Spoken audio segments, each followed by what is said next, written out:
അങ്ങനെ കേരളത്തിൽ നിന്ന് നമ്മൾ മാത്രം സെലക്ട് ആയി. അങ്ങനെ ഞങ്ങൾ ഈ വണ്ടി പൂനെയിലേക്ക് കയറ്റി വിട്ടു. എനിക്ക് രാവിലെ വെളുപ്പിന് ഒരു കോൾ വന്നു, നിങ്ങളുടെ വണ്ടി പോണ വഴിക്ക് ആക്സിഡൻ്റായി കത്തിപ്പോയി എന്ന്. അപ്പോൾ ഇത് ബാറ്ററി ബേസ്ഡ് വണ്ടിയായിരുന്നു. ഇത് കത്തി കഴിഞ്ഞ് ഇത് ഫുള്ളായിട്ട് അങ്ങോട്ട് ചാരായി. ഒരാൾ നന്നായാൽ അയാളെക്കുറിച്ച് സന്തോഷിക്കുന്ന രണ്ടുപേരുണ്ടാവുള്ളൂ. ഒന്ന് അവരുടെ മാതാപിതാക്കളും ഒന്ന് അധ്യാപകനുമാണ്. വേറെ ആർക്കാണേലും നമ്മൾ എന്തോ ഒരു ഉയർച്ച വന്നാലും അവർക്ക് പുറത്ത് കാണിക്കുമെങ്കിലും ഉള്ളിൻ്റെ ഉള്ളിലൊരു കുശുമ്പുണ്ടാവും. അതില്ലാത്തത് സ്വന്തം വീട്ടുകാർക്കും അധ്യാപകർക്കും മാത്രമേ ഉണ്ടാവുള്ളൂ. മലയാളികളുടെ മൊത്തത്തിലുള്ള ഒരു ഇതാണ്, നമുക്ക് എവിടെയാണോ റേറ്റ് കുറവ് കിട്ടുന്നത് ബാക്കി സംഭവിക്കുന്ന കാര്യം ആരും ചിന്തിക്കുന്നില്ല. ഇതൊരു ലോങ് ടൈം ഇൻവെസ്റ്റ്മെന്റ് ആണ്. എല്ലാം സക്സസ് ആയി വന്ന് ഇപ്പോൾ ഈ പറഞ്ഞ നമ്മൾ ആ ബാങ്ക് ലോൺ റിജക്ട് ചെയ്തു. ആ സാറിന്റെ വീട്ടിലും നമുക്ക് സോളാർ വെക്കാനുള്ള ഒരു ഓപ്ഷൻ. അടിപൊളി. മറ്റേ സീറ്റ് റിവെഞ്ച് എന്നൊക്കെ പറയുന്നത് ഞങ്ങളുടെ ടാഗ്ലൈൻ മൊത്തം അത് തന്നെയാണ്. സാറ് പിള്ളേര്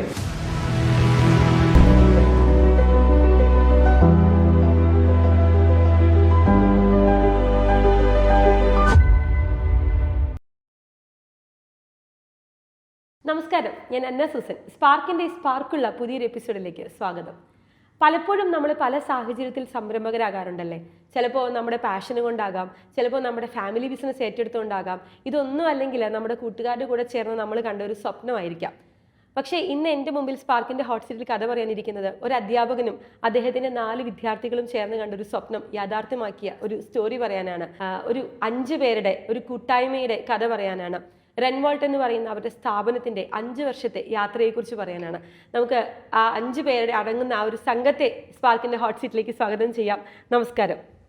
വളരെയധികം സന്തോഷത്തോടെയും അതിനേക്കാൾ ഉപരി എന്താ പറയുക അഭിമാനത്തോടെയാണ് ഞാൻ ഇന്നിവിടെ ഇരിക്കുന്നത്. കാരണം സാറ് കോതമംഗലംകാരനാണ്, പക്ഷെ ഇവർ 4 പേരും നമ്മൾ 5 പേരും അടിമാലിക്കാരാണല്ലേ.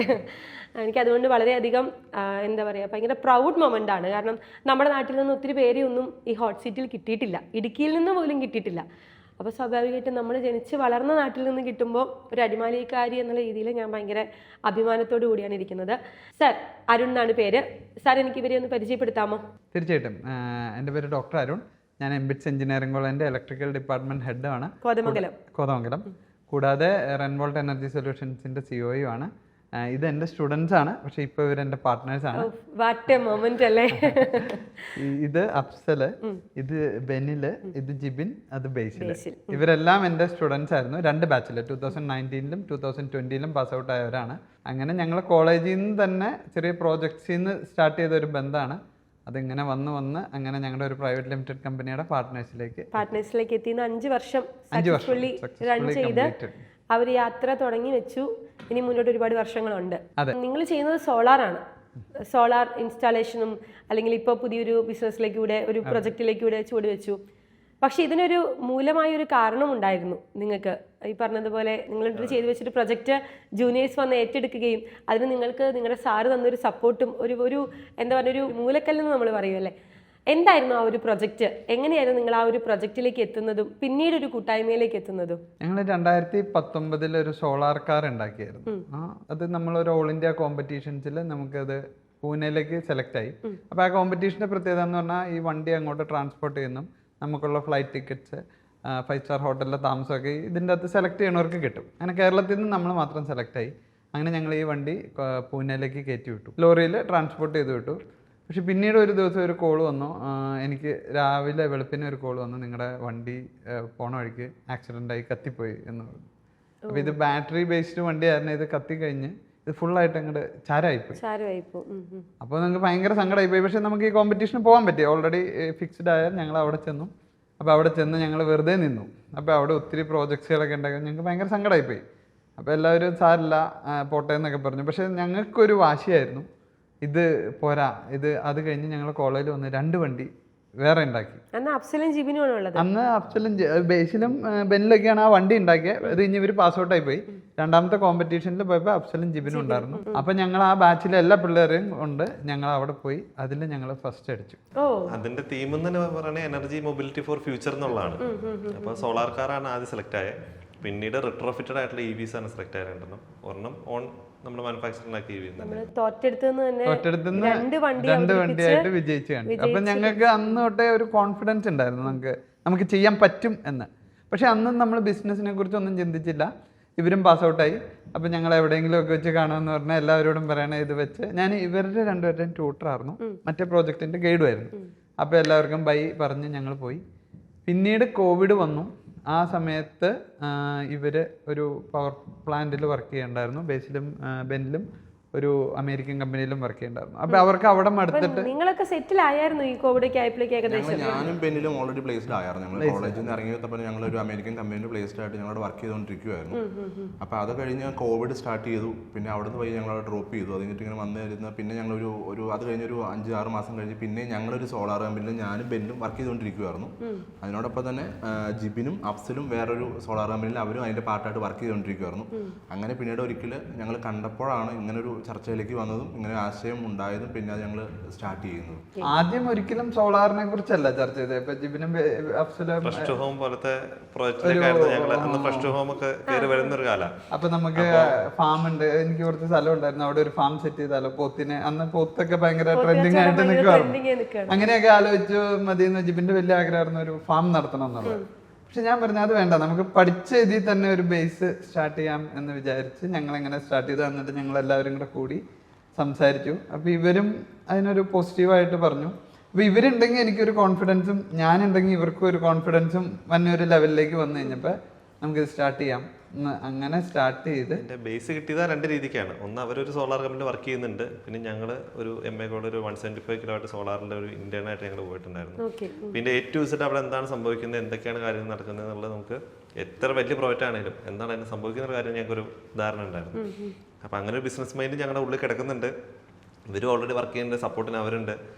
അപ്പോൾ അങ്ങനെയാണ് ഞങ്ങൾ ഈ സോളാർ എന്ന് പറഞ്ഞ ഫീൽഡിലേക്ക് ഞങ്ങൾ കടന്നു പറ്റുന്നത്. ആ രീതിക്കായിരുന്നു ഈ ഒരു ആശയം വന്നു. നിങ്ങൾ 5 പേരുടെ ഒരുമിച്ച് ചേരാൻ വേണ്ടി പ്ലാൻ ചെയ്തു. നിങ്ങളുടെ വീട്ടുകാരൊക്കെ എന്നാ പറഞ്ഞു ഇങ്ങനെ ഇറങ്ങിപ്പോ?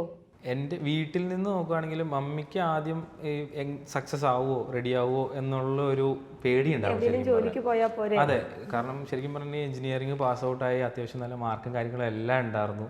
ആ സമയത്ത് എവിടെയെങ്കിലും പുറത്തേക്ക് പോവുക, അങ്ങനെ രക്ഷപ്പെടാൻ നോക്കുക, ആ ഒരു മൈൻഡ് സെറ്റ് ഞങ്ങൾ പഠിച്ചിറങ്ങിയ സമയത്തുള്ള എല്ലാവരും തന്നെ ഏകദേശം ഒരു 70% പിള്ളേരും പുറത്തേക്ക് പോയി പഠിച്ച് അങ്ങനെ ഒരു രീതിയിൽ വളരാനാണ് നോക്കിയത്. ഞങ്ങളന്നേരം ഈ ഒരു ഞങ്ങൾ ആദ്യം പറഞ്ഞല്ലോ നമുക്കൊരു പ്ലേസ്മെൻറ്റ് കിട്ടി, ആ ഒരു ഇത് നിൽക്കുവാണ്. അപ്പോൾ അന്നേരവും എനിക്ക് ആ ഒരു കമ്പനിയിൽ നിന്ന് വർക്ക് ചെയ്യാനുള്ള ഒരു ഇൻട്രസ്റ്റ് കുറഞ്ഞു തുടങ്ങി. കാരണം എന്ന് വെച്ചാൽ പേപ്പർ വർക്ക് നമുക്ക് ഇഷ്ടപ്പെട്ടൊരു ഫീൽഡ് അല്ലാണ്ടായി തുടങ്ങി. അതിനുശേഷം ഇങ്ങനെ ഒരു ബിസിനസ് ആശയം വന്നു കഴിഞ്ഞപ്പോൾ വീട്ടുകാരുമായിട്ട് ഷെയർ ചെയ്തു. ഫസ്റ്റ് മമ്മിക്ക് പറഞ്ഞ പോലെ ചെറിയൊരു ഇതുണ്ടായിരുന്നു, പാപ്പ അതിനകത്ത് ഫുൾ സപ്പോർട്ടായിരുന്നു.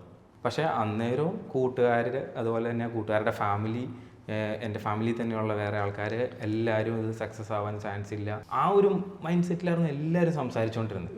പക്ഷേ ഇതിപ്പോൾ തുടങ്ങി നമ്മൾ ഈ ഒരു ലെവലിലായി കഴിഞ്ഞപ്പോൾ ഇൻഡിപെൻഡൻ്റ് ആയിട്ട് നിൽക്കാൻ പറ്റും, ആ ഒരു ഫ്രീഡം നന്നായിട്ട് എൻജോയ് ചെയ്യുന്നുണ്ട്. ഫിനാൻഷ്യൽ ഫ്രീഡം എൻജോയ് ചെയ്യാൻ പറ്റി തുടങ്ങി. അതിന് 2 കാരണങ്ങളാണ്. എന്ന് വെച്ചാൽ ആ ടൈമിലാണ് ഈ മൈഗ്രേഷൻ ഭയങ്കര പോപ്പുലർ ആയി തുടങ്ങി.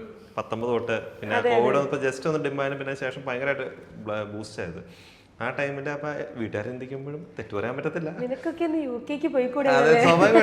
പക്ഷെ കൂട്ടത്തിൽ ഏറ്റവും റിസ്ക് എടുത്തത് സാറാ. കാരണം നാളെ ഈ 4 പിള്ളേരുടെ ഫ്യൂച്ചർ സാറ് നശിപ്പിച്ചു എന്നെങ്ങാനും കേട്ടാൽ തീർച്ചയായിട്ടും എനിക്ക് ആ ഒരു ടെൻഷൻ ഉണ്ടായിരുന്നു. കാരണം നമുക്ക് ഫിനാൻഷ്യലി ഉള്ള ടെൻഷനെ ഇതിനെ കൂടുതൽ എനിക്ക് ടെൻഷൻ എന്ന് പറഞ്ഞാൽ ഇത് സക്സസ് ആയില്ലെങ്കിൽ എല്ലാവരും നേരെ തിരിയും. ഇപ്പം നമ്മൾ സക്സസ് ആയി കഴിഞ്ഞപ്പോൾ എല്ലാവരും നമ്മളെ സപ്പോർട്ട് ചെയ്യുന്നുണ്ടെങ്കിൽ പോലും ഇതായില്ലെങ്കിൽ എല്ലാവരും പറയും ആ 4 പിള്ളേരെ എവിടെയെങ്കിലും പോകേണ്ടായിരുന്നു, അവരെ കൊണ്ട് ഈ സാറ് ചാടിച്ചു കളഞ്ഞു എന്ന് എന്തായാലും കേൾക്കേണ്ട ആ ഒരു ടെൻഷൻ എനിക്കുണ്ടായിരുന്നു. അപ്പോൾ ഇത് എന്തായാലും സക്സസ് ആവണമെന്നൊരു വിൽ പവർ ഞങ്ങളുടെ മുമ്പിൽ ഉണ്ടായിരുന്നു. അങ്ങനെ നിങ്ങൾ സോളാർ ചെയ്യാൻ തീരുമാനിച്ചു. അത് മാത്രമല്ല, ഇതിപ്പോ നമുക്കൊരു ക്ലാസ്സിൽ നിന്ന് ഏറ്റവും കൂടുതൽ മാർക്ക് മേടിക്കുന്നതിലല്ല കാര്യം. അത് സാറിന് ഏറ്റവും കൂടുതൽ ഈ 2 ഫീൽഡിൽ നിൽക്കും പറയാൻ പറ്റും.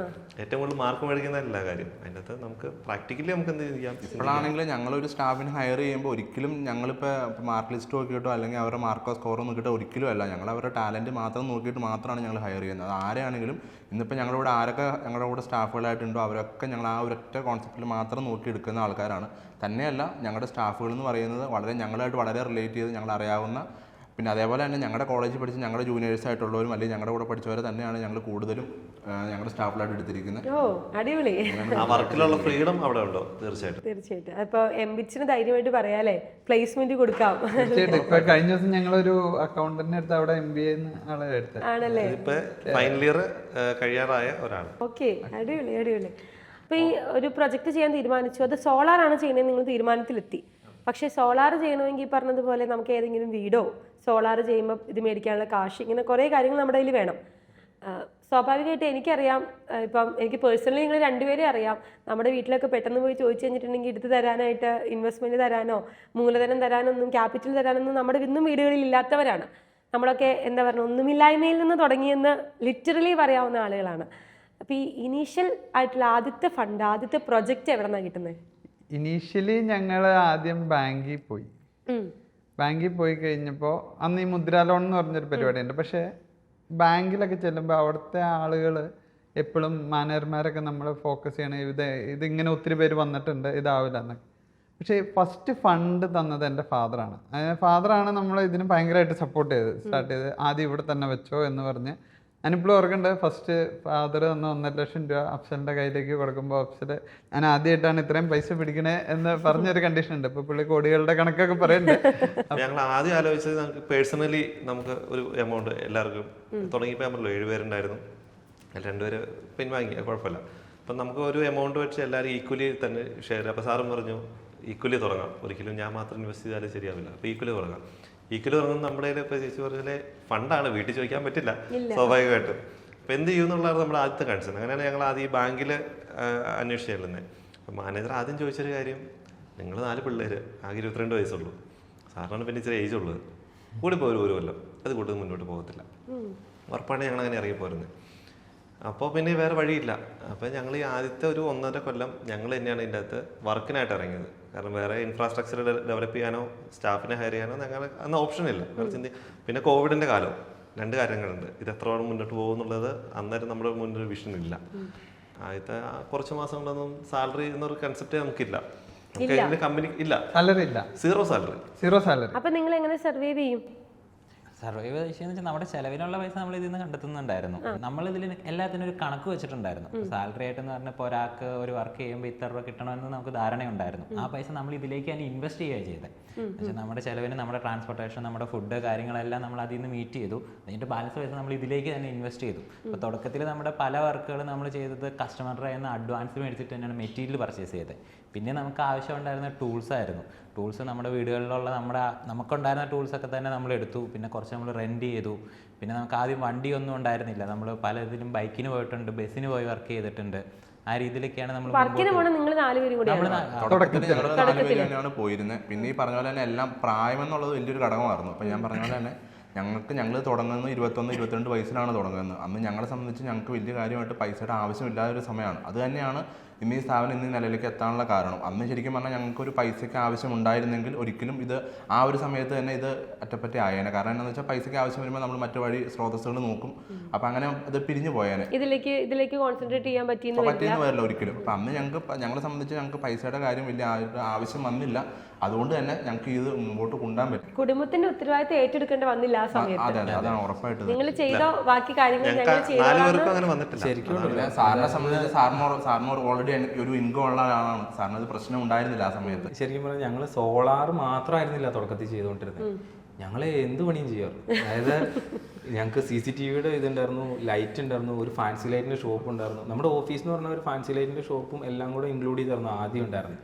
അപ്പോൾ നമുക്ക് അതിനകത്തേക്കൂടെ ആൾക്കാരെ നമുക്ക് അട്രാക്ട് ചെയ്യാം. അങ്ങനെയുള്ള പല രീതികളും നമ്മൾ അതിനകത്ത് ചെയ്തിട്ടുണ്ട്. എല്ലാ കാര്യങ്ങളും ലൈറ്റ് ഉണ്ടായിരുന്നു, വയറിങ്ങിൻ്റെ ഇത് ചെയ്തിട്ടുണ്ട്.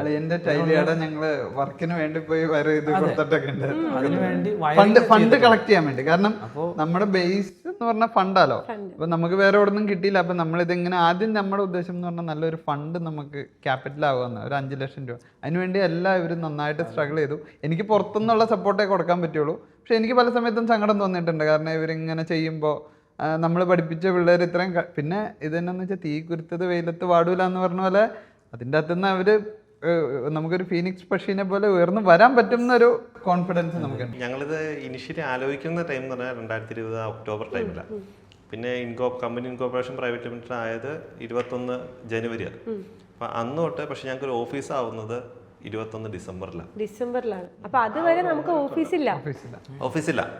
അന്ന് ഞങ്ങളെ ഇഷ്ടംപോലെ ആൾക്കാർ സപ്പോർട്ട് ചെയ്തിട്ടുണ്ട്. ഇപ്പൊ കോളേജിലെ ഫാക്കൽറ്റി ആയിട്ടാണെങ്കിലും ഇപ്പൊ ഞങ്ങൾക്ക് പേഴ്സണൽ അറിയാവുന്നവരാണെങ്കിലും അങ്ങനെ നമ്മളിത് തുടങ്ങിയതല്ലേ, എന്നാൽ നിങ്ങളെ ഞങ്ങളുടെ വീട്ടിൽ ചെയ്തോ എന്ന് പറഞ്ഞ് പ്രത്യേകിച്ച് ഞാനും ഇവരൊക്കെ ചേരുമ്പോൾ നമുക്ക് അറിയാവുന്നവർ നമ്മൾ ഒത്തിരി സപ്പോർട്ട് ചെയ്തു. അപ്പം നമുക്ക് ആ ഫിനാൻഷ്യൽ സ്റ്റെബിലിറ്റി നമ്മൾ വന്നു കഴിഞ്ഞിട്ട് നമ്മളെപ്പോഴും ഒരു slow and study win the race എന്ന് പറഞ്ഞ ഒരു പോളിസിയിലാണ് പോണത്. നമ്മളൊരു ഇരുന്നിട്ട് കാലം നീട്ടുക എന്ന് പറഞ്ഞൊരു ഇതുണ്ടല്ലോ, നമുക്കൊരു ഉറപ്പ് വന്നാലേ നമ്മൾ എന്തെങ്കിലും ചെയ്യുള്ളൂ, അല്ലാണ്ട് എടുത്തു ചാടി ഞങ്ങൾ ചെയ്യില്ല. ഇപ്പം നമ്മൾ ബാറ്ററിയുടെ ഒരു പുതിയ കമ്പനി സ്റ്റാർട്ട് ചെയ്തിട്ടുണ്ട്. അതൊക്കെ നമ്മൾ ഒത്തിരി ഇൻവെസ്റ്റ്മെൻറ്റ് തന്നെയാണ്. നമ്മൾ വളരെ ആലോചിച്ച ശേഷം മാത്രമേ ഞങ്ങളൊരു തീരുമാനം എടുക്കുള്ളൂ. പ്രത്യേകിച്ച് ഞങ്ങൾ 5 പേരും കൂടെ ഇരുന്ന് 5 പേർക്കും ഉറപ്പ് വരുന്ന ഒരു കാര്യം ഞങ്ങൾ ചെയ്യുള്ളൂ. ഈ കമ്പനിയിൽ നിങ്ങൾക്ക് 5 പേർക്ക് ഈക്വൽ പാർട്ണർഷിപ്പ്. സാധാരണ ഒരു സാറ് കമ്പനി തുടങ്ങും, സാറ് ഇനീഷ്യേറ്റീവ് എടുത്തൊരു കമ്പനി തുടങ്ങണു, 4 കുട്ടികളെ നിർത്തുമ്പോൾ ഈ എപ്പോഴും തലമൂർത്ത ആൾ അല്ലെങ്കിൽ കൂടുതൽ ഇപ്പോൾ ഫണ്ട് ഇനീഷ്യൽ സ്റ്റേജിൽ കൊണ്ടുവരുന്ന ഒരാൾ, ഇങ്ങനെയുള്ള വ്യക്തികൾക്കൊരു ഒരു പ്രത്യേകതയുണ്ട്. ഞങ്ങൾ കൂടുതൽ കണ്ടിരിക്കുന്നത് കൂടുതൽ ഷെയർ കയ്യിൽ വെക്കും, കുറേശ്ശെ പിള്ളേർക്കൊക്കെ കൊടുക്കും. സാധാരണ നമ്മൾ കണ്ടുവരുന്നത് ഏകദേശം അങ്ങനെയാണ്. ഇവർക്ക് ഇത് ഈക്വൽ ഷെയർ കൊടുക്കണം, അല്ലെങ്കിൽ ഇവരെ തനിക്കൊപ്പം തന്നെ നിർത്തണമെന്ന് തോന്നാനുള്ള ഒരു തോട്ട് എന്തായിരുന്നു? ശരിക്കും പറഞ്ഞാൽ ഇവരാദ്യം വന്നത് ഞങ്ങൾ സ്റ്റാഫായിട്ട് നിൽക്കാം, സാറ് കമ്പനി സ്റ്റാർട്ട് ചെയ്യുമെന്ന് പറഞ്ഞാണ്. പക്ഷേ അന്നേരം തന്നെ ഞാൻ പറഞ്ഞു വേണ്ട, നമ്മൾ എന്ത് തുടങ്ങിയാലും നമ്മൾ ഈക്വൽ ഇതിൽ പോകണം. കാരണം ഇവർ സക്സസ് ആകുമ്പോൾ കിട്ടുന്ന നമുക്കൊരു ഫീൽ ഉണ്ടല്ലോ. കാരണം ഇവർ വണ്ടി വാങ്ങിക്കുമ്പോൾ ഞാൻ വണ്ടി വാങ്ങിച്ചതിൻ്റെ ഇരട്ടി സന്തോഷമാണ് എനിക്ക്. ഇവർ വീട് വാങ്ങിച്ചു, സ്ഥലം വാങ്ങിച്ചു, അത് നമുക്ക് കൂടെ നിൽക്കുന്നവർ വിജയിച്ചു വരുമ്പോൾ നമുക്ക് കുറച്ചും കൂടെ ഒരു സന്തോഷം വരും. അതൊരു അധ്യാപകൻ ഒരു വിദ്യാർത്ഥി ഇപ്പോൾ ഒരാൾ നന്നായാൽ അയാളെ കുറിച്ച് സന്തോഷിക്കുന്ന 2 പേരുണ്ടാവുള്ളൂ. ഒന്ന് അവരുടെ മാതാപിതാക്കളും ഒന്ന് അധ്യാപകനുമാണ്. ഇവരിത് ഇങ്ങനെ വരുമ്പോ എനിക്ക് ഭയങ്കര സന്തോഷം വരാറുണ്ട്. അതാണ് മാതാപിതാ ഗുരു ദൈവം അല്ലേ? അതെ അതെ. ഞങ്ങൾ തമ്മിലുള്ള ഏജ് ഡിഫറൻസ് എന്ന് പറഞ്ഞാൽ അതിനകത്ത് വലിയ ഏജ് ഡിഫറൻസ് ഇല്ല. അല്ല സീരിയസ് ആയിട്ട് അതിന്റെ അതൊരു ഫാക്ടറാണ്. എന്നെ കൂടി കരയിക്കും. അല്ല എനിക്ക് അങ്ങനെ പറയുമ്പോ സങ്കടം വരും, അത് എന്റെ ഒരു കുഴപ്പമായിട്ടോ. അല്ല ആ ഒരു മൊമെന്റിൽ ഒരു അധ്യാപകന് കിട്ടുന്ന ഒരു ഫീൽ എന്ന് പറഞ്ഞപ്പോൾ എനിക്കത് മനസ്സിലാവും. കാരണം ഞാൻ കഴിഞ്ഞ ദിവസം എൻ്റെ സ്കൂളിൽ ഗസ്റ്റായിട്ട് പോയി. അപ്പം ഞാൻ പറയുമായിരുന്നു, ഞാൻ പഠിച്ച സ്ഥലത്തേക്ക് തിരിച്ചു ചെന്നപ്പോൾ നമ്മൾ എന്തൊക്കെയോ ആയി എന്നുള്ളൊരു വിശ്വാസം നമ്മുടെ അധ്യാപകർക്കുണ്ട്. അപ്പൊ നമ്മളെ കാണുമ്പോൾ എന്നെ കെട്ടിപ്പിടിച്ച് എൻ്റെ ടീച്ചർ എനിക്ക് ഉമ്മ വന്നപ്പോൾ എനിക്ക് കിട്ടിയ ഒരു സന്തോഷം. ഞാൻ എന്നോട് അവിടെ സംസാരിക്കാൻ പറഞ്ഞിട്ട് ഞാനിവിടുന്ന് വലിയ പ്രിപ്പയർഡ് ആയിട്ടാണ് പോകുന്നത്. കാരണം ഇപ്പൊ നമ്മൾ ഇത്രയൊക്കെ സംസാരിക്കുമ്പോൾ നമ്മൾ വേദി കയറുമ്പോൾ ഭയങ്കരമായിട്ട് സംസാരിക്കും. ആ സംസാരം കേട്ട് കഴിഞ്ഞാൽ മനസ്സിലാകും എനിക്ക് എൻ്റെ സൗണ്ട് ഇടറിയിട്ട് എനിക്ക് സംസാരിക്കാൻ പറ്റുന്നില്ല. കാരണം ഇങ്ങനെ താഴെ ഇരിക്കുന്ന നമ്മുടെ അധ്യാപകരെല്ലാവരും ഇങ്ങനെ ആകാംക്ഷയോടെ നോക്കിയിരിക്കുകയാണ്. ഒരു അധ്യാപകന്റെ ഫീലിങ്സ് മനസ്സിലാക്കണമെങ്കിൽ അല്ലേ? വേറെ ആർക്കാണേലും നമ്മൾ എന്തോ ഒരു ഉയർച്ച വന്നാലും അവർക്ക് പുറത്ത് കാണിക്കുന്നില്ല, ഉള്ളിന്റെ ഉള്ളിലൊരു കുശുമ്പുണ്ടാവും. അതില്ലാത്തത് സ്വന്തം വീട്ടുകാർക്കും അധ്യാപകർക്കും മാത്രമേ ഉണ്ടാവുള്ളൂ. എത്ര വലുതായാലും അറിയും എന്റെ മക്കളാണ്. അതെ അതെ. അപ്പൊ ആദ്യത്തെ വർക്ക് അങ്ങനെ വീട്ടിൽ ചെയ്തു. എത്ര നാളും കൊണ്ട് പപ്പ തന്ന കാശ് തിരിച്ചൊക്കെ സെറ്റാക്കി? എത്ര നാളും? ആദ്യം കുറച്ച് ഫണ്ടൊക്കെ ഞാൻ, പക്ഷെ അതൊരു 1 മാസം 2 മാസം കൊണ്ടൊക്കെ അവരെനിക്ക് തിരിച്ചു തന്നു. ഞങ്ങളിപ്പോൾ കോതമംഗലത്താണ് നമ്മളിത് ആദ്യം സ്റ്റാർട്ട് ചെയ്യുന്നത്. അപ്പം ശരിക്കും പറഞ്ഞാൽ ഞങ്ങളിത് മാർക്കറ്റ് ചെയ്ത് പുറത്തേക്ക് ഇറങ്ങുമ്പോൾ ആളുകൾ ചോദിക്കുന്ന ഏറ്റവും ബേസിക് ക്വസ്റ്റ്യൻ ആയിരിക്കും, നിങ്ങളുടെ വീട്ടിൽ ചെയ്തിട്ടുണ്ടോ? അതാണ് സാറിന്റെ വീട്ടിൽ ആദ്യം ചെയ്യാനുള്ള കാരണം കൂടി. അങ്ങനെയാണ് സാറിന്റെ വീട്ടിൽ ആദ്യം നമ്മൾ പ്രൊജക്ട് ചെയ്യുന്നത്. അപ്പൊ അങ്ങനെ ചെയ്ത് കഴിഞ്ഞപ്പോൾ അതിൽ നിന്ന് നമുക്ക് ആദ്യമായിട്ടൊരു ചെറിയ ലാഭം കിട്ടി. അതാണ് ശരിക്കും പറഞ്ഞാൽ ആദ്യത്തെ വർക്കും അവിടെ നിന്നാണ് ആദ്യമായിട്ട് ലാഭം നമുക്ക് കിട്ടുന്നു. അവിടെ നിന്നാണ് പിന്നെ ഓരോരോ വർക്ക് നമുക്ക് പയ്യെ വന്നു തുടങ്ങിയത്. പിന്നെ അതേപോലെ തന്നെ ഞങ്ങൾ കോളേജിൽ പഠിച്ചുകൊണ്ട് തന്നെ ഞങ്ങൾ ഇങ്ങനെ ഒരു ഇനിഷ്യേറ്റീവ് തുടങ്ങി കഴിഞ്ഞപ്പോൾ നമ്മുടെ കോളേജിലെ തന്നെ ഒരു 90% സ്റ്റാഫുകളും അല്ലെങ്കിൽ സാർമാർ അധ്യാപകരെല്ലാവരും ഞങ്ങളെ ഒരു രീതിക്ക് അവരുടെ വീട്ടിൽ സോളാർ വെച്ചോ അല്ലെങ്കിൽ മറ്റുള്ള സർവീസുകൾ എടുത്ത് എല്ലാ രീതിക്കും അവരെ ഞങ്ങൾ സപ്പോർട്ട് ചെയ്തു. ചില സാർമാർക്കൊക്കെ ഒരാവശ്യമില്ലായിരിക്കും പല കാര്യങ്ങളും. ഇപ്പോൾ CCTV വെക്കുക, അല്ലെങ്കിൽ നിങ്ങൾ ലൈറ്റ് പിടിപ്പിച്ച് ചാട്ടെ, അല്ലെങ്കിൽ നിങ്ങൾ ആ ഒരു കാര്യം ചാട്ടെ, അവർക്കൊന്നും നമുക്കറിയാം അവർക്ക് ആവശ്യമുണ്ടായിട്ട് ചെയ്തതൊന്നുമല്ല, നമ്മളെ സപ്പോർട്ട് ചെയ്യാൻ വേണ്ടി തന്നെ ചെയ്ത കാര്യങ്ങളാണ്. പിന്നെ ഞങ്ങളുടെ പ്രിൻസിപ്പൾ സോഹർലാൽ സാറുണ്ട്.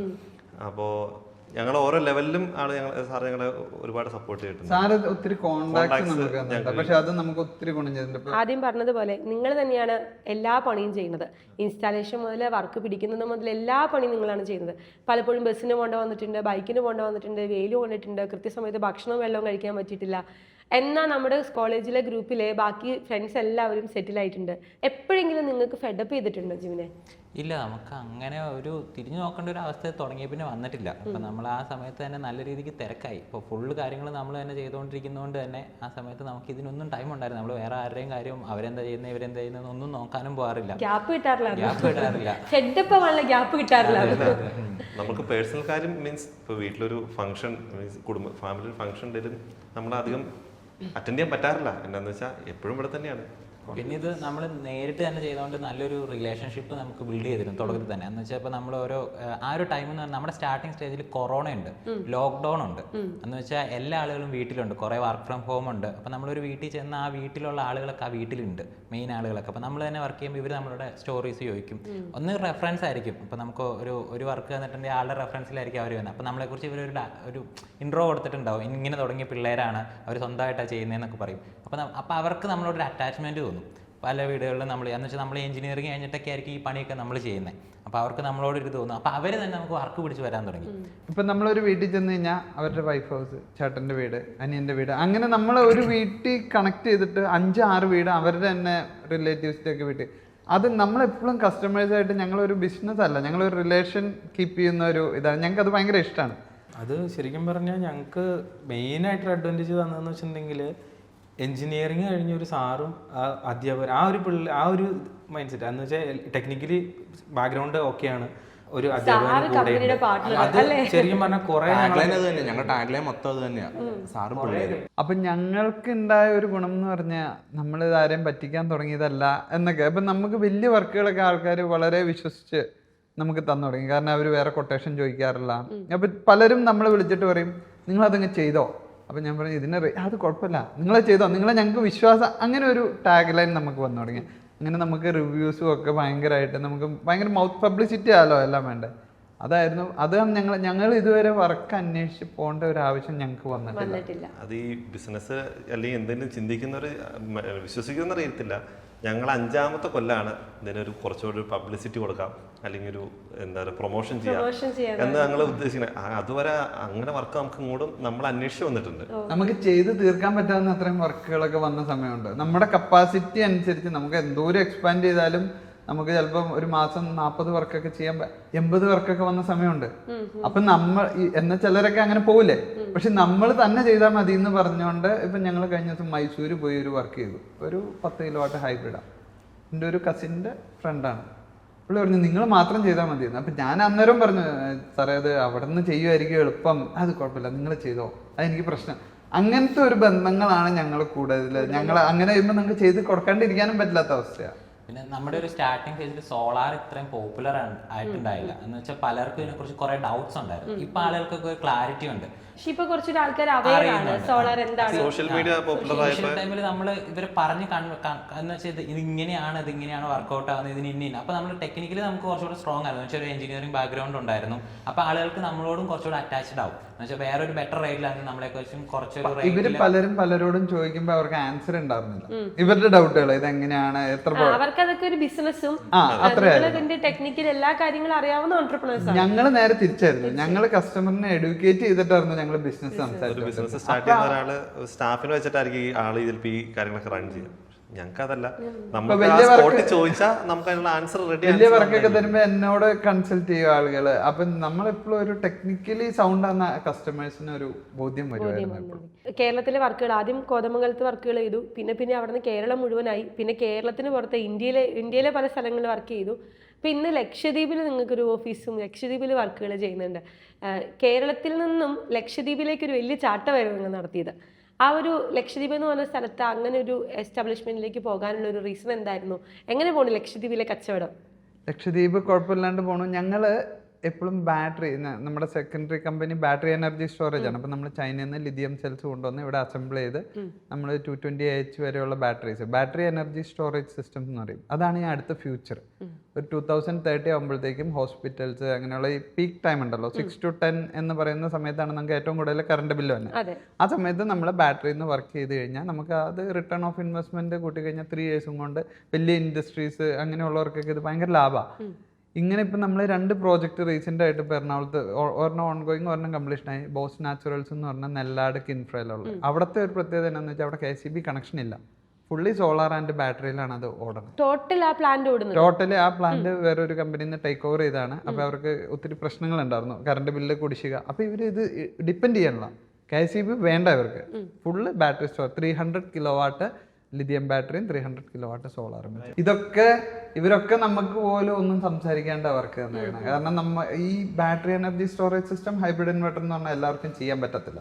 ഇച്ചിരി ഒരു ടെക്നിക്കലി അറിയാവുന്നവർക്ക് മാത്രമാണ് ചെയ്യാൻ പറ്റുള്ളൂ. ആ ഒരു ടെക്നിക്കൽ സപ്പോർട്ട് അല്ലെങ്കിൽ ടെക്നിക്കൽ നോഹവ് നമുക്ക് ഉണ്ടെന്ന് മനസ്സിലാക്കിക്കൊണ്ടാണ് അവർ നമുക്കത്, ഇവരും പല സാധനങ്ങളൊക്കെ വാങ്ങിച്ചു വെച്ച് ഇവരിത് ആരെ ഏൽപ്പിക്കും എന്ന് പറഞ്ഞ് ഇവരും തപ്പിക്കൊണ്ടിരിക്കുകയാണ്. അങ്ങനെ പലരും നമ്മുടെ പേരൊക്കെ പറഞ്ഞ് നമ്മൾ ആദ്യത്തെ സംസാരത്തിൽ തന്നെ അവർ പറഞ്ഞു നിങ്ങൾ ചെയ്തോ.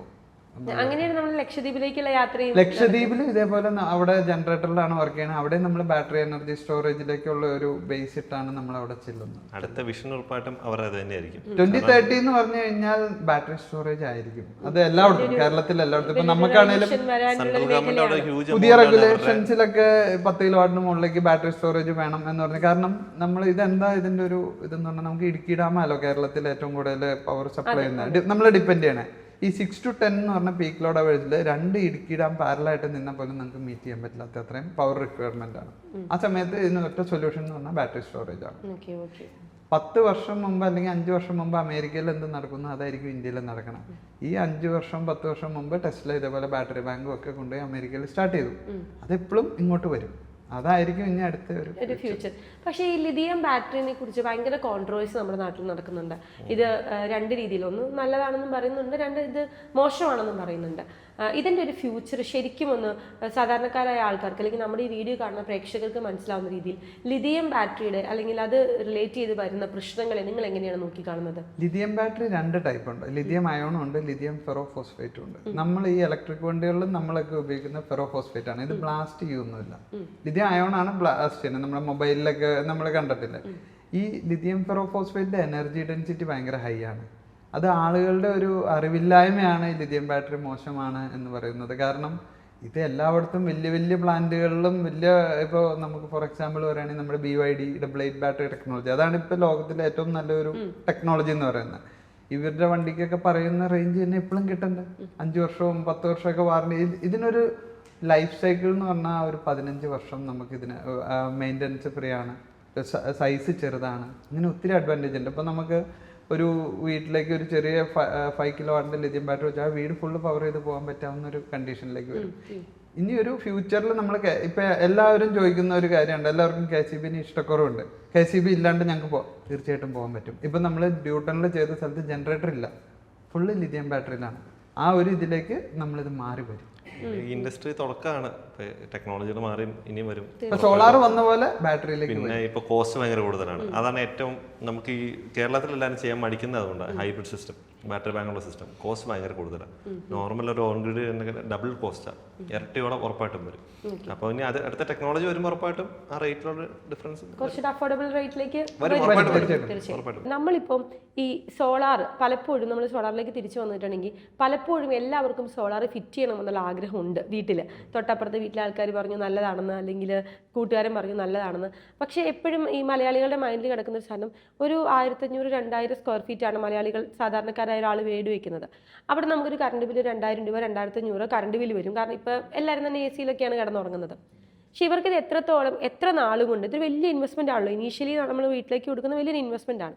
ഇനീഷ്യലി നമ്മൾ ഇത്രയും ഒരു ഇൻവെസ്റ്റ്മെൻറ്റ് കൊടുത്താൽ അത് നമ്മുടെ KCB ബില്ലുമായിട്ട് താരതമ്യപ്പെടുത്തി വരുമ്പോൾ എത്ര നാളും കൊണ്ട് ബ്രേക്ക് ഈവൻ ആകുമോ എന്നുള്ളൊരു ചോദ്യചിഹ്നത്തിൻ്റെ പുറത്താണ് പലരും ഇന്ന് സോളാർ വെക്കാൻ മടിക്കുന്നത്. അത് ഒന്ന് എക്സ്പ്ലെയിൻ ചെയ്ത് കഴിഞ്ഞിട്ടുണ്ടെങ്കിൽ ഒന്ന്.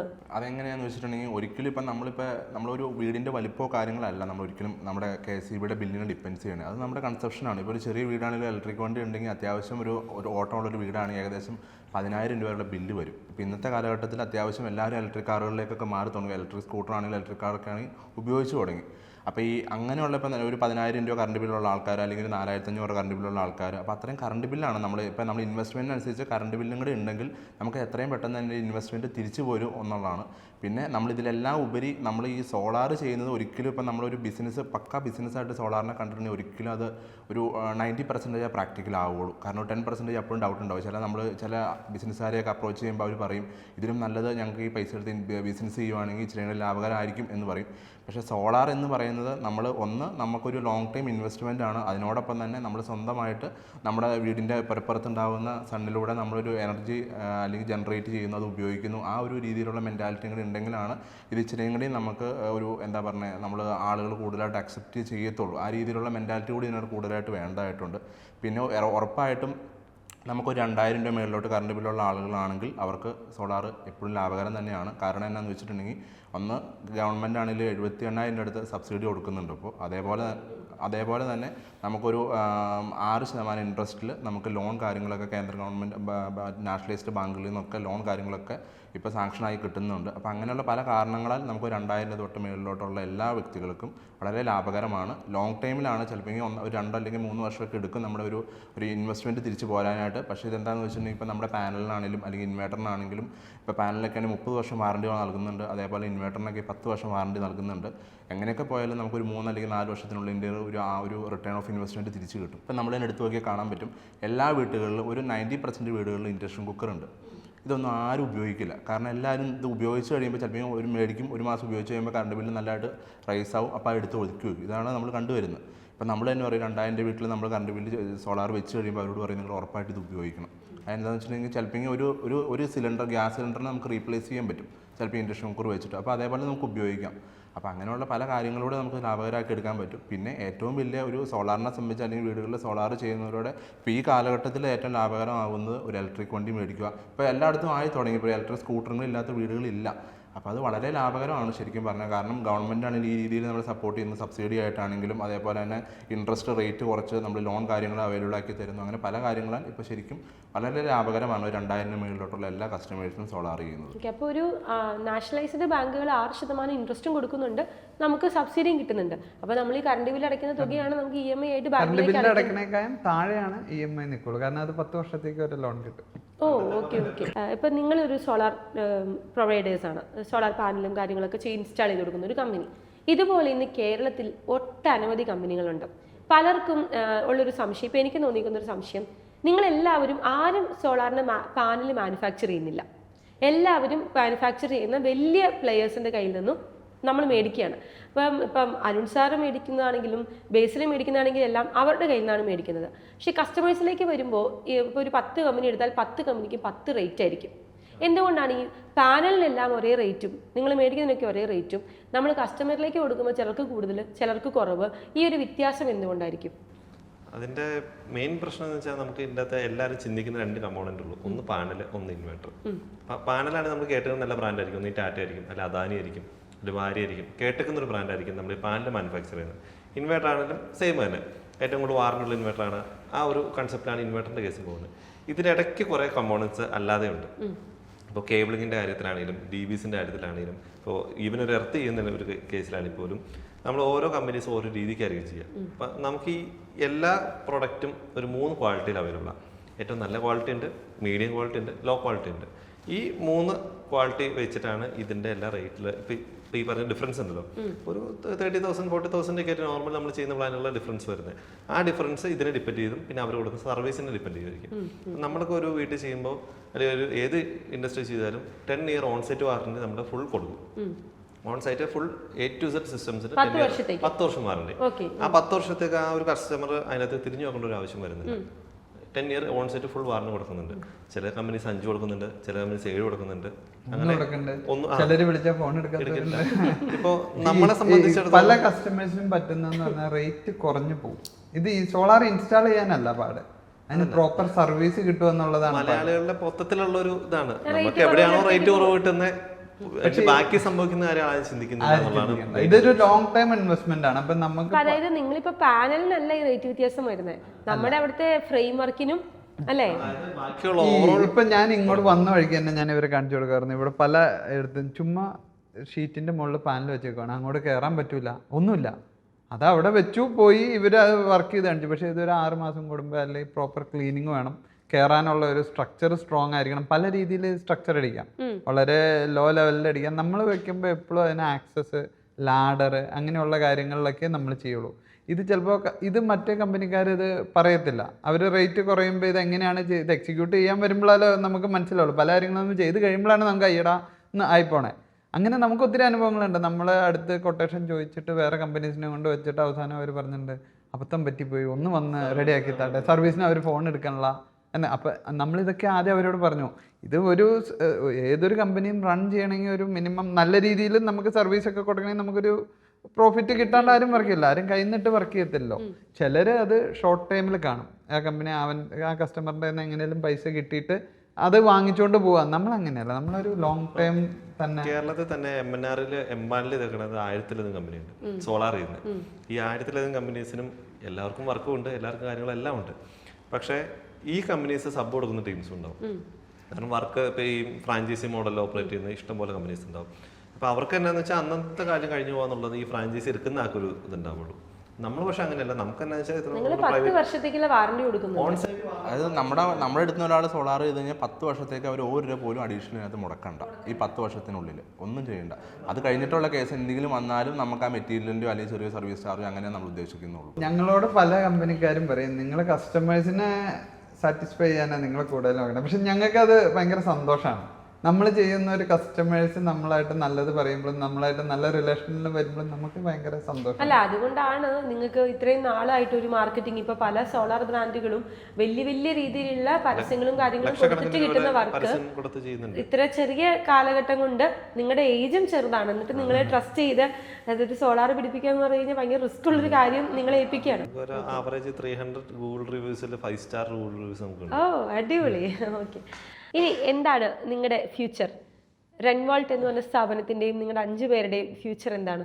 ഞങ്ങളുടെ ഒരു വിഷൻ എന്ന് പറഞ്ഞാൽ നമ്മളിപ്പോൾ കുറച്ച് ഫ്രാഞ്ചൈസി മോഡൽസിലേക്ക് കുറച്ചും കൂടെ ഓപ്പറേറ്റ് ചെയ്യുന്നുണ്ട്. ഇപ്പോൾ നമ്മൾ കുറച്ചും കൂടെ വേറെ ആളുകളെ കണ്ടെത്തി അവരിലേക്ക് എത്തിക്കാനുള്ള ഒരു ഇതുണ്ട്. പിന്നെ കുറച്ചും കൂടെ വിപുലീകരിക്കാനുള്ള ഒരു പ്ലാൻ ഉണ്ട്. ഞങ്ങൾ പറഞ്ഞ പോലെ ഞങ്ങൾ പെട്ടെന്നില്ല, സ്ലോ ആൻഡ് സ്റ്റഡി. പക്ഷേ കഴിഞ്ഞ വർഷം നമ്മൾക്ക് പുതിയ 2 ഓഫീസ് സ്റ്റാർട്ട് ചെയ്യാൻ പറ്റി. ലക്ഷദ്വീപ് അതിൻ്റെ തോരണമായിരുന്നു. ഈ വർഷം നമ്മൾ കേരളം ഫുള്ളൊന്ന് എക്സ്പാൻഡ് ചെയ്യാൻ സ്റ്റാർട്ട് ചെയ്തു. നിങ്ങൾ ആദ്യം ഒരു ബാങ്കിനെയാണ് അപ്രോച്ച് ചെയ്യണത്, ഇതിന്റെ പരിപാടിക്ക് ലോൺ കിട്ടുമോ, ഞങ്ങൾക്ക് ഒരു ഇൻവെസ്റ്റ്മെന്റ് വേണമെന്നൊക്കെയുള്ള രീതിയിൽ. അന്ന് പക്ഷേ 1 വർഷം കൊണ്ട് നിങ്ങളുടെ ബിസിനസ് പൊട്ടിപ്പോകുമെന്ന് പറഞ്ഞ് അദ്ദേഹം ഇറക്കി വിട്ട ഒരു എക്സ്പീരിയൻസ് നിങ്ങൾക്കുണ്ട്. നിങ്ങൾ 5 വർഷം സക്സസ്ഫുൾ ആയിട്ട് നിൽക്കുകയാണ്. നിങ്ങളുടെ ആ ഒരു പാർട്ട്ണർഷിപ്പിന്റെ വിജയം എന്താണെന്ന് വിശ്വസിക്കുന്നത്? ഞങ്ങൾ ഇനിഷ്യലി തുടങ്ങിയപ്പോൾ തൊട്ട് ഞങ്ങൾക്ക് എല്ലാവരുടെയും ബാക്ക്ഗ്രൗണ്ട് ഞങ്ങൾക്കറിയാം. ഞങ്ങൾ 5 പേരുടെയും, അത് ബേസിലിൻ്റെയും ജിബിൻ്റെ, അഫ്സലിൻ്റെ, അരുൺ സാറിൻ്റെ, എൻ്റെ, ഞങ്ങളെങ്ങനെയാണ് വളർന്നു വന്നത്, അതുപോലെ തന്നെ എവിടെയാണ് പഠിച്ചത്, ഞങ്ങളുടെ ബാക്ക്ഗ്രൗണ്ട് എന്താണ്, എല്ലാ കാര്യങ്ങളും ഞങ്ങൾക്ക് അങ്ങോട്ടും ഇങ്ങോട്ടും പേഴ്സണലി അറിയാവുന്ന ആൾക്കാരാണ്. ഓരോരുത്തരും എങ്ങനെ നിന്നാലാണ്, അല്ലെങ്കിൽ ഒരാൾക്ക് എന്താണ് ചെയ്യാൻ പറ്റുന്നത്, പേഴ്സണലി ബേസിലിന് എന്ത് ചെയ്യാൻ പറ്റും, ജിബിന് എന്ത് ചെയ്യാൻ പറ്റും, എനിക്ക് എന്ത് ചെയ്യാൻ പറ്റും, അഫ്സലിന് എന്ത് ചെയ്യാൻ പറ്റും, അങ്ങനെയെല്ലാം ഞങ്ങൾ മ്യൂച്വലി മനസ്സിലാക്കിയാണ് നമ്മുടെ ഈ സിസ്റ്റം മുമ്പോട്ട് കൊണ്ടുപോയിക്കൊണ്ടിരിക്കുന്നത്. അപ്പോൾ ഒരാളൊരു സൈഡിൽ എന്തെങ്കിലും ഒരു ഇതിൽ ഡൗൺ ആയിപ്പോയി അടുത്ത ആൾ ഹെൽപ്പ് ചെയ്യാനുണ്ടാവും ഞങ്ങൾക്ക്. ഇപ്പോൾ ഞാനൊരു സൈഡിൽ ഡൗൺ ആയിപ്പോയി, അപ്പോൾ തന്നെ എനിക്ക് ജിബിനുണ്ടാവും, അല്ലെങ്കിൽ ബേസിൽ, അഫ്സൽ, എല്ലാവരും ഉണ്ട് ഞങ്ങളുടെ കൂടെ. അങ്ങനെ ഒരു ടീമായിട്ടാണ് ഞങ്ങൾ ഇതിനകത്ത് വർക്ക് ചെയ്തുകൊണ്ടിരിക്കുന്നത്. അതുകൊണ്ടാണ് ഞങ്ങൾക്ക് ഇത്രയും സക്സസ് ആയിട്ട് നിൽക്കാൻ പറ്റുന്നത്. ഒരാളുടെ ഒരു സൈഡിൽ എന്തെങ്കിലും ഒരു ചെറിയ ഒരു തളർച്ച ഉണ്ടായി പോയാൽ ബാക്കിയുള്ളത് നമ്മളെല്ലാവരും കൂടെ ഹെൽപ്പ് ചെയ്യും വന്നിട്ട്. അതെ, അങ്ങനെ ഒരാൾ പോയി കഴിഞ്ഞാൽ എന്തുകൊണ്ട് അവൻ ചെയ്യാനുള്ള, എന്നാൽ പിന്നെ ഞാനും ചെയ്യണ്ടല്ലോ, ആ ഒരു മൈൻഡ് സെറ്റ് അല്ല. നമുക്ക് എല്ലാവരും കൂടെ രക്ഷപ്പെടുത്തിയേ പറ്റുള്ളൂ എന്നുള്ള മൈൻഡ് സെറ്റിൽ എല്ലാവരും കൂടെ നിന്നാണ് ചെയ്യണം. അതുകൊണ്ട് തന്നെ എല്ലാം സക്സസ് ആയി വന്ന് ഇപ്പോൾ ഈ പറഞ്ഞ നമ്മൾ ആ ബാങ്ക് ലോൺ റിജക്ട് ചെയ്ത മാനേജറുടെ വീട്ടിലും എന്ന് വെച്ചാൽ റിജക്ട് ചെയ്തൊന്നുമല്ല, നമ്മുടെ അന്നേരം സാഹചര്യം വെച്ച് അത് തരാനുള്ള ഒരു ഇത് ഉണ്ടായിരുന്നില്ല ബാങ്കിൽ. അപ്പോൾ ആ സാറിന്റെ വീട്ടിലും നമുക്ക് സോളാർ വെക്കാനുള്ള ഒരു ഓപ്ഷൻ. അപ്പോൾ അങ്ങനെ ഒരു എന്നാ പറയണേ, നമ്മളെ നെഗറ്റീവായിട്ട് പറഞ്ഞ കുറേ ആൾക്കാരുണ്ട്, നന്നായിട്ട് പറഞ്ഞ ആൾക്കാരുണ്ട്. ഇവരുടെ എല്ലാവരുടെയും വീട്ടിൽ നമുക്ക് സോളാർ വെക്കാനും പറ്റി. അവർക്ക് എല്ലാവർക്കും നമുക്ക് വേറെ പേഴ്സണലി അവരോട് വേറെ കാര്യങ്ങളൊന്നുമില്ല എന്ന് വെച്ചിട്ടുണ്ടെങ്കിൽ നമ്മൾ നെഗറ്റീവ് പറഞ്ഞവരോടൊന്നുമില്ല. അവരുടെ മുമ്പിൽ നമുക്ക് തലയുയർത്തി നിൽക്കാൻ പറ്റുന്ന ഒരു ലെവലിൽ ഇപ്പോൾ നിൽക്കാൻ പറ്റുന്നുണ്ട്. പിന്നെ അതിനുശേഷം ഒത്തിരി ഞങ്ങളുടെ മാനേജർ ഒത്തിരി രീതിയിൽ ഹെൽപ്പ് ചെയ്തിട്ടുണ്ട്. പക്ഷേ ഒരിക്കലും മാനേജർ ഞങ്ങൾ ഒരു രീതിയിലും കുറ്റം പറയില്ല. കാരണം അന്ന് ഞങ്ങൾക്ക് ഒരു അത്ര കോൺഫിഡൻസ് ഇല്ല. പിന്നെ പുറത്തേക്കുന്ന ഒരു മാനേജറോട് നമുക്ക് ഒരിക്കലും പറയാൻ പറ്റില്ല. പക്ഷേ അതിനുശേഷം ഒരു കഴിഞ്ഞൊരു 4 വർഷം അല്ലെങ്കിൽ 5 വർഷക്കാലങ്ങൾ വളരെ രീതിയിൽ പല രീതികളിൽ പല കാര്യങ്ങളിൽ ഞങ്ങളെ ഒത്തിരി ഇപ്പം മാനേജർ തന്നെ പല റെഫറൻസ് വർക്കുകൾ ഞങ്ങൾക്ക് തന്നിട്ടുണ്ട്. അല്ലാണ്ട് ഇപ്പം നമുക്ക് ബാങ്കിൻ്റെ സൈഡിൽ നിന്നുള്ള ഫിനാൻഷ്യൽ സപ്പോർട്ടാണെങ്കിലും പല രീതിയിൽ ഞങ്ങൾ സപ്പോർട്ട് ചെയ്തിട്ടുണ്ട്. 5 പേര് 5 വീട്ടിൽ നിന്ന് വന്നവരാണ്. ഒരുമിച്ച് പോകുന്നുള്ള മെയിൻ കാരണം എന്താണെന്ന് വെച്ചിട്ടുണ്ടെങ്കിൽ ഇപ്പം ഞങ്ങൾ ഈ ബിസിനസ്സിന് വേണ്ട പല മേഖലകളുണ്ട്, അല്ലെങ്കിൽ പല ഘടകങ്ങളുണ്ട്. ചിലപ്പോൾ ഈ പർച്ചേസ് ആയിരിക്കാം, അല്ലെങ്കിൽ മാർക്കറ്റിംഗ് ആയിരിക്കാം, അല്ലെങ്കിൽ ഇൻസ്റ്റലേഷൻ ആയിരിക്കാം, അല്ലെങ്കിൽ അതിൻ്റെ ഓഫീസ് കാര്യങ്ങൾ പല കാര്യങ്ങളായിരിക്കാം. അപ്പം ഞങ്ങൾ 5 പേരും 5 തലങ്ങളിൽ ഇതിൻ്റെ ഞങ്ങൾ നോക്കി നടത്തുന്നത്. ഇപ്പം ഞാനൊരു കാര്യമാണ് ചെയ്യുന്നതെങ്കിൽ ജിപ്പം വേറെ കാര്യമാണ് ചെയ്യുന്നത്. പക്ഷേ ഇതിനകത്തൊക്കെ വേറെ കാര്യം എന്ന് വെച്ചിട്ടുണ്ടെങ്കിൽ ഞങ്ങൾക്ക് എല്ലാവർക്കും എല്ലാ കാര്യവും ഞങ്ങൾക്ക് അറിയാം. പക്ഷേ എല്ലാവരും ഓരോരോ രീതി ഓരോരോ മേഖല തിരിച്ചാണ് വർക്ക് ചെയ്യുന്നത്. ഇപ്പോൾ എനിക്ക് എന്തെങ്കിലും പറ്റി ഒരു ബുദ്ധിമുട്ടോ കാര്യങ്ങളോ പറ്റിപ്പോയോ അത് നേരെ ജിമ്മിൽ കയറി ടേക്കപ്പ് ചെയ്യും. അങ്ങനെയാണ് പോയിക്കൊണ്ടിരിക്കുന്നത്. ഞാൻ ലൈഫിൽ ഒരു പ്രൗഡ് മൊമെന്റ് സാറിനോട് ചോദിക്കാൻ ആഗ്രഹിക്കുന്നത്. കാരണം അനേകായിരം വിദ്യാർത്ഥികളെ പഠിപ്പിച്ചിറക്കിയ ഒരു അധ്യാപകൻ, ഒരു കേരളത്തിൽ അറിയപ്പെടുന്ന ഒരു പ്രസ്ഥാനത്തിൻ്റെ HOD ആണ് ഡിപ്പാർട്ട്മെന്റിന്റെ. അതിനേക്കാൾ ഉപരി സ്വന്തം കുട്ടികൾ, സ്വന്തം സ്റ്റുഡൻസിന് 4 പേരെ ഈക്വൽ പാർട്ട്ണർഷിപ്പിൽ, എനിക്ക് ആ വാക്ക് പറയുമ്പോൾ ഭയങ്കരമായിട്ട് ഇഷ്ടപ്പെട്ടു, ഈക്വൽ പാർട്ട്ണർഷിപ്പ് കൊടുത്ത് അവരെ മുൻനിരയിലേക്ക് കൊണ്ടുവരുന്ന, അല്ലെങ്കിൽ ഇനി വരുന്ന കുട്ടികൾക്ക് ഇവരെ 4 പേരെയും മുന്നിൽ ഒരു മാതൃകയായിട്ട് വെക്കുന്ന ഒരു വ്യക്തി. സാറിൻ്റെ ലൈഫിൽ ഏറ്റവും പ്രൗഡ് മൊമെന്റ് എന്തായിരിക്കും? എനിക്ക് പ്രൗഡ് മൊമെന്റ് എന്ന് പറയുമ്പോൾ എനിക്ക് എപ്പോഴും സന്തോഷം വരുന്ന, ഇപ്പൊ ഞാൻ വണ്ടി വാങ്ങിക്കുമ്പോഴൊന്നും എനിക്ക് ഒരിക്കലും നമുക്ക് സന്തോഷം ഉണ്ടാവും, പക്ഷെ അതിലൊരു 100 ഇരട്ടി സന്തോഷം ഇവരോരോന്ന് അച്ചീവ് ചെയ്യുമ്പോൾ എനിക്ക് കിട്ടാറുണ്ട്. കാരണം വീട് വാങ്ങിച്ചു, ഇവരൊക്കെ അത്ര ഒരു ഭയങ്കരമായ ഫിനാൻഷ്യൽ ബാക്ക്ഗ്രൗണ്ടിൽ നിന്ന് വന്നവരല്ല, പക്ഷെ ഇവർ ഇന്ന് നല്ലൊരു ഫിനാൻഷ്യലി സെറ്റിൽഡ് ആയെന്ന് എനിക്ക് പ്രൗഡായിട്ട് പറയാൻ പറ്റും. പലരും വീട് വാങ്ങിച്ചു, സ്ഥലം വാങ്ങിച്ചു, വണ്ടികൾ വാങ്ങിച്ചു. അപ്പോൾ നമ്മൾ ഈ 5 വർഷം കൊണ്ട്, ഈവൻ നമ്മളൊരു കഴിഞ്ഞ ഒരു 3 വർഷം കൊണ്ട് നമുക്ക് വന്ന ഒരു ചേഞ്ചസ് എന്ന് പറയുമ്പോൾ അതിലെനിക്ക് ഞാൻ പ്രൗഡാണ്. സാറിന്റെ നിറഞ്ഞ കണ്ണുകളിലുണ്ട് ഇവരോടുള്ള, ഇവര് തിരിച്ച് സാറിന് തന്ന ആ ഒരു ആത്മാർത്ഥതയിലെ, അല്ലെങ്കിൽ സാറിനെ ഞങ്ങൾ തോപ്പിക്കില്ല എന്ന് പറഞ്ഞതിന്റെ ആ ഒരു കൂട്ടായ്മയുടെ ഒരു മൈൻഡ് സെറ്റ് അല്ലോ, അതൊരു മൈൻഡ്, എല്ലാവരും ഒരു യൂണീക്കായിട്ട് ചിന്തിക്കുന്നവർ വരുമ്പോഴാലോ അതിൻ്റെ അകത്തൊരു ഇതിലേക്ക് വരും. അതേപോലെ ഞാനിപ്പോഴും ഓർക്കും, ആദ്യമായിട്ട് ഞങ്ങളൊരു ഗുഡ്സ് വണ്ടി എടുത്തു. അപ്പോൾ അന്ന് ഞാനും സാറിൻ്റെ ഒരു രാത്രി ഇരുന്ന് പ്ലാൻ ചെയ്യുക, നമുക്കിപ്പോൾ വർക്ക് വന്നില്ല, ഓട്ടം വന്നില്ല, നമുക്ക് അവിടെ പുറത്ത് ഓടാൻ വിടാം വണ്ടി, ഇതിൻ്റെ ഫീസും കാര്യങ്ങളും അടയ്ക്കണമല്ലോ. എന്തോ ദൈവാനം എന്ന് പറയാം, വണ്ടി എടുത്തേ. പിന്നെ നമ്മളിപ്പോൾ അതിന് മുമ്പ് നമ്മൾ ശരിക്കും പറഞ്ഞാൽ എറണാകുളം ഡിസ്ട്രിക്ട്, അല്ലെങ്കിൽ ഏറ്റവും കൂടുതൽ കോഴിക്കോട്, തൃശ്ശൂർ, അവിടെ വരെയൊക്കെ നമ്മൾ വർക്ക് ഉണ്ടായിരുന്നുള്ളൂ. ആ വണ്ടി എടുത്തതിൻ്റെ അന്ന് തൊട്ട് നമുക്ക് എന്താ പറയുക, നിന്ന് ഓടാൻ വണ്ടിക്ക് സമയം ഉണ്ടായിട്ടില്ല. അതുപോലെ വണ്ടിക്ക് എന്നും ഓട്ടമാണ്. പിന്നെ അത് തന്നെയല്ല, കേരളത്തിൽ 14 ഡിസ്ട്രിക്റ്റിൽ നമ്മൾ വർക്ക് ചെയ്യുന്നുണ്ട്. ആ വണ്ടി എടുത്തേ പിന്നെ ആ മാറ്റങ്ങൾ ഉണ്ടായത്. അതിന് മുമ്പ് നമ്മൾ ഓർക്കണം എന്നാ, ഒരു വണ്ടി വിളിച്ചിട്ട് ഇത്രയും ദൂരം പോകണമല്ലോ, അല്ലെങ്കിൽ അത്രയും പൈസ മുടക്കാം, അല്ലെങ്കിൽ വണ്ടി കൂലി അത്ര വരുമല്ലോ. പക്ഷേ വണ്ടി എടുത്തേ പിന്നെ അങ്ങനെ ഒരു പ്രശ്നമില്ല. പിന്നെ അതിൽ പിന്നെ വണ്ടി എടുക്കാൻ ഒരു പേടിയില്ല. ഉറപ്പായിട്ടും നമുക്ക് 10-12 വണ്ടികളുണ്ട്. സാർ ഒരു അക്കാദമിക്കലി ഒരു HOD ആണ്, ഇതിനിപ്പുറം ഒരു സംരംഭകനൂടെയാണ്. അപ്പം പലപ്പോഴും ഈ സംരംഭകർ അനുഭവിക്കുന്ന വലിയ പ്രശ്നം, പഠിപ്പിച്ച ഈ പിള്ളേർ ഇറങ്ങുന്നു, പ്ലേസ്മെന്റ് എന്ന് പറഞ്ഞു വരുന്നു, ഇത് നിങ്ങൾക്ക് ഈ തിയറി അറിയാം, പ്രാക്ടിക്കൽ ഒന്നും അറിയണ്ടാവില്ല. ഒരു ഗ്യാപ്പ് ഉണ്ട്. ഈ ഒരു ബിസിനസ് ഓണറും അല്ലെങ്കിൽ പഠിപ്പിച്ചിറങ്ങി വരുന്ന ഈ ഒരു കുട്ടിയും തമ്മിൽ ഗ്യാപ്പ് ഉണ്ട്. ഇവർ 5 വർഷം പഠിച്ച കോഴ്സ് വീണ്ടും ഒരു 6 മാസം ട്രെയിനിങ് കൊടുത്താലായിരിക്കും ഇവർക്ക് ഈ രീതിയിൽ വർക്ക് ചെയ്ത് മുന്നോട്ട് പോകാൻ പറ്റുള്ളൂ. ഈ 6 മാസം എന്ന് പറയുന്ന ഒരു ഓൺട്രപ്രണറെ സംബന്ധിച്ച് വലിയൊരു ടൈം പീരീഡാണ്. അപ്പോൾ ഈ ഗ്യാപ്പ് എങ്ങനെ ഫില്ല് ചെയ്യാം? നമ്മുടെ ഒരു കരിക്കുലത്തിൽ, അല്ലെങ്കിൽ നമ്മുടെ ഒരു വിദ്യാഭ്യാസ സമ്പ്രദായത്തിൽ എന്തൊക്കെ മാറ്റങ്ങൾ കൊണ്ടുവരണമെന്ന ഒരു അധ്യാപകൻ എന്ന നിലയിലും ഒരു സംരംഭകൻ എന്ന നിലയിൽ അരുൺ സാർ ഉദ്ദേശിക്കുന്നത്? അതിനൊരു എക്സാമ്പിൾ ഞാൻ പറയാം. കാരണം എന്താണെന്ന് വെച്ചാൽ, നമ്മൾ ഈ പുറത്ത് രാജ്യങ്ങളിലെ ഒരു എഡ്യൂക്കേഷൻ സിസ്റ്റം എന്ന് പറഞ്ഞാൽ, ഫോർ എക്സാമ്പിൾ പറയുന്നത് ഓസ്ട്രേലിയയിലൊക്കെ പഠിത്തത്തിൻ്റെ ഒപ്പം തന്നെ ട്രെയിനിങ് ആണ്. നമ്മുടെ ഇവിടുത്തെ സിസ്റ്റമാണ് നമ്മൾ ആദ്യം എല്ലാം തിയറി പഠിപ്പിച്ച് വെക്കാവുന്ന ഒരു സിസ്റ്റം. അതിപ്പോൾ ശരിക്കും അതിനൊരു ചെറിയ ഗ്യാപ്പ് വന്നിട്ടുണ്ട്, ഇൻഡസ്ട്രി അക്കാഡമി ഗ്യാപ്പ് എന്ന് പറയും. അപ്പം നമുക്ക് വന്നവർ നമ്മൾ ഇൻഡസ്ട്രിയിലേക്ക് ചെല്ലുമ്പോൾ നമ്മൾ പഠിച്ചതായിരിക്കില്ല ചിലപ്പോൾ ഇൻഡസ്ട്രിയിൽ വേണ്ടത്. ഇപ്പോൾ അതിന് വേണ്ടി അടുത്ത വർഷം തൊട്ട് നമ്മുടെ സിലബസിൽ ട്രെയിനിങ് ഉണ്ട്. ഇപ്പോൾ പോളിടെക്നിക്കിൽ അങ്ങനത്തെ ട്രെയിനിങ് ഉണ്ട്. ഇപ്പം നമ്മുടെ 16 പിള്ളേർ നമ്മുടെ ഇവിടെ നമ്മുടെ കമ്പനിയിൽ ട്രെയിനിങ്ങിന് വരുന്നുണ്ട്. അപ്പോൾ അതിൻ്റെ ഒരു അഡ്വാൻറ്റേജ് എന്താണെന്ന് വെച്ചാൽ, ഈ ഒരു 4-5 മാസം കൊണ്ട് ഇവർ അത്യാവശ്യം കാര്യങ്ങൾ പഠിക്കും, നമുക്ക് ഇവരെ പഠിക്കാൻ പറ്റും, ഇവരെങ്ങനെ നമ്മളെ സപ്പോർട്ട് ചെയ്യാൻ പറ്റുമോ, ഇവരെ നമുക്ക് ടേക്കപ്പ് ചെയ്യാൻ പറ്റുമോ എന്നുള്ളതൊക്കെ മനസ്സിലാവുകയും ചെയ്യും. നന്നായിട്ട് പെർഫോം ചെയ്യണയൊക്കെ അപ്പം തന്നെ ഒരു ജോബും കിട്ടും, നല്ലൊരു ഹൈപ്പിലും കിട്ടും. അപ്പോൾ ആ രീതിയിലേക്ക് ഇത് സിസ്റ്റം മൊത്തം മാറുന്നുണ്ട്. അപ്പം നമ്മുടെ ഇന്ത്യയിൽ അത് പയ്യാണ് വന്നെങ്കിലും ഇപ്പോൾ നമ്മുടെ സിലബസിൽ ഫൈനൽ ഇയർ ട്രെയിനിങ് ആയി, ക്ലാസ്സുകളില്ലാണ്ട് ട്രെയിനിങ് കൂടുതലാക്കി, അങ്ങനെ ഒരു സിലബസിലേക്ക് മാറി തുടങ്ങിയിട്ടുണ്ട്. കാണാതെ പഠിക്കുന്നത് മാത്രമല്ലല്ലോ നമ്മുടെ വറക്കെന്ന് പറഞ്ഞൊരു കാര്യം, വ്യത്യാസമുണ്ടല്ലോ. ഓക്കെ, ഇവരൊക്കെ നന്നായി പഠിക്കുന്ന പിള്ളേരായിരുന്നോ? തീർച്ചയായിട്ടും. സാധാരണ മറ്റേ ഓൺട്രപ്രൈസ് ആവാറുള്ള ബാക്ക് ബെഞ്ചേഴ്സ് ആണെന്ന് സോഷ്യൽ മീഡിയയിൽ ഒരു പരക്കൊരു ഇതുണ്ട്. ഇവര് ബാക്ക് ബെഞ്ചേഴ്സ് ആയിരുന്നു, മിഡിൽ ബെഞ്ചേഴ്സ് ആയിരുന്നു, ഫ്രണ്ട് റോക്കാരായിരുന്നു. ഇവരെല്ലാ ബെഞ്ചിലും ഇരുന്നവരാണ്. പിന്നെ ഇതെന്താന്ന് വെച്ചാൽ, നമുക്കിപ്പോ എല്ലാവരും കാണുമ്പോഴും നമുക്കൊരു കോൺഫിഡൻസ് വരത്തില്ലല്ലോ. അതിൻ്റെ അകത്ത് നമുക്ക് വന്നതും ഇപ്പൊ വേറെ എന്തോരം പിള്ളേരെ പഠിപ്പിക്കണ്ട, അപ്പൊ അവരായിട്ട് കമ്പനി തുടങ്ങാന്ന് തോന്നുമല്ലോ. നിങ്ങൾ 4 പേരും സാറും കൂടെ തുടങ്ങിയൊരു പ്രസ്ഥാനം. ആദ്യത്തെ കാലത്തെ പണിയെല്ലാം നിങ്ങൾ തന്നെ ചെയ്തു, യാത്ര ചെയ്തു, ബസ്സിന് പോയി, ട്രെയിനിന് പോയി, ബൈക്കിന് പോയി. ഇന്ന് നിങ്ങളുടെ ടീമിൽ ഒരുപാട് പേരുണ്ട്. എത്ര പേർക്ക് റെൻവാൾട്ട് എന്ന് പറഞ്ഞ സ്ഥാപനം ജോലി കൊടുക്കുന്നുണ്ട്? നമുക്കൊരു 40 സ്റ്റാഫുണ്ട് ഇപ്പം നിലവിൽ. പിന്നെ നമുക്ക് കുറേ സബ് കോൺട്രാക്ടേഴ്സ് ഉണ്ട്. ഒരു 30ഓളം പേർക്ക് നമ്മൾ അല്ലാതെ തൊഴിൽ കൊടുക്കുന്നുണ്ട് സബ് കോൺട്രാക്ട് വഴി. 40 പേര് നമുക്ക് പെർമനൻ്റ്ലി ഇപ്പം നമ്മുടെ കൂടെ ജോലി ചെയ്യുന്നുണ്ട്. അപ്പൊ മൊത്തത്തിൽ ഒരു 75 പേർക്ക് നമ്മുടെ പ്രസ്ഥാനം ഇന്ന് ജോലി കൊടുക്കുന്നുണ്ട് കേരളം ലക്ഷദ്വീപ് എല്ലാം ഉണ്ട്. ആയിട്ട്. അപ്പം ആ 75 എന്നുള്ളത് എത്രയും പെട്ടെന്ന് തന്നെ 750 ആവട്ടെ അല്ലേ? എംബിറ്റ്സിൽ നിന്ന് പഠിച്ചിറങ്ങുന്നവർക്ക് എല്ലാവർക്കും തന്നെ നല്ല കഴിവുള്ള കുട്ടികൾക്ക് നിങ്ങൾ വഴി നല്ലൊരു ഒരു ലക്ഷ്യബോധം ഉണ്ടാകാനും നിങ്ങളൊരു മാതൃകയാകാനും അല്ലെങ്കിൽ നിങ്ങളുടെ കമ്പനിയിൽ തന്നെ അവരുടെ ഒരു വളർച്ച അവർക്ക് തുടങ്ങി വെക്കാനും സാധിക്കട്ടെ എന്ന് ആഗ്രഹിക്കുകയാണ്. നാളെ നിങ്ങൾ ഒരുപാട് വലുതാകുമ്പോൾ ഈ ബ്രാൻഡ് സ്റ്റോറി ഒരു ഡോക്യുമെൻ്ററി ആയിട്ട് നമുക്ക് സൂക്ഷിച്ചു വെക്കാം. അപ്പോൾ വളരെയധികം സന്തോഷം. എല്ലാവിധ ഭാവുകങ്ങളും നേരുന്നു. മുന്നോട്ടുള്ള യാത്രയിൽ ഞങ്ങൾ ഒരുമിച്ചുണ്ടാകും. Thank you so much. ഞാൻ ഇനീഷ്യലി പറഞ്ഞതുപോലെ ഒരു അധ്യാപകൻ ഒരുപാട് വിദ്യാർത്ഥികൾക്ക് പ്രചോദനമാകുന്ന, ഒരുപാട് വിദ്യാർത്ഥികളെ മുന്നോട്ട് നയിക്കുന്ന, മാതാവിനും പിതാവിനും ശേഷം അവൻ എവിടെയെങ്കിലുമൊക്കെ എത്തിച്ചേരണമെന്ന് സ്വപ്നം കാണുന്ന ഒരു ഗുരുനാഥൻ. ആ ഗുരുനാഥൻ കൈപിടിച്ച് നടത്തിയ 4 മക്കള്, അങ്ങനെ തന്നെ പറയാം, 4 മക്കള്. അവരുടെ ആ ഒരു വളർച്ച ഇന്ന് മറ്റുള്ളവർക്കൊരു മാതൃകയാണ്. നമ്മൾ പലപ്പോഴും സ്വപ്നങ്ങൾ കാണാറുണ്ട്, ഒരു തട്ടുകട തുടങ്ങണം. ഏറ്റവും കൂടുതൽ നമ്മൾ ഈ സ്വപ്നങ്ങൾ കാണാറുള്ളത് നമ്മുടെ കൂട്ടുകാരുടെ ഒപ്പം ചേർന്നിട്ടാണ്. ഇന്ന് അവരത് പ്രാക്ടിക്കലി ചെയ്ത് 5 വർഷം സക്സസ് ആയ ഒരു സ്റ്റോറിയാണ് സ്പാർക്കിലൂടെ നിങ്ങൾ കണ്ടത്. പുതിയൊരു എപ്പിസോഡുമായിട്ട് കാണും വരേക്കും നമസ്കാരം.